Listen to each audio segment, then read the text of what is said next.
Alam mga kananan, magluluto po tayo ng salamon. Lulutuin ko siya sa air fryer ba. Ito, nilagyan ko ng sibuyas, kamatis, bawang. Sarap yan yung ulo, masarap ang ulo eh.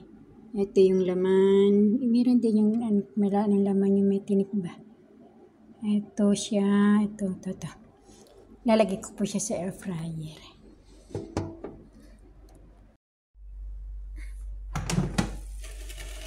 Luto na po mga kanana yung salamon. Babalitarin ko lang yan. Yung bawang, na rin to luto na rin tong bawang. Saka yung sibuyas. Tingnan nyo kasi nung nakaraan nagsunog eh. Kaya tinanggal ko muna. Ay, ano ba yan?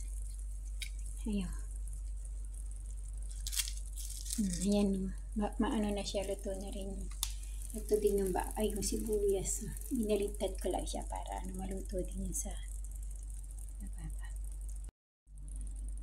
Ilagay ko na siya dito sa tabka mga kananay. Ay, hindi na. Hello po mga kananay, ito ready na po yung tanghalian nila amo. Ito po yung sauce ng salata. Ito naman po yung salata, gerger, saka kamatis. Ito po ay may lemon lang yan at saka yung nilalagay na ito ba? Ito siya Ito na sa ano lang yan. Sa shade pa na. Tapos olive oil, ganun lang.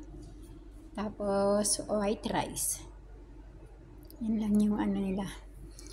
Ito po yung yung salamon. Binalot ko yung sibuyas kasi nagkakaroon ng tubig pagka yung yung tumagal sa tabka. Saka yung kamatis. Yung bawang lang po ang hindi nagtutubig. Kaya ibinukod ko na po siya ng lalagyan. Thanks for watching mga kananay. Dadaling ko na siya sa taas. Kakain na sila amo.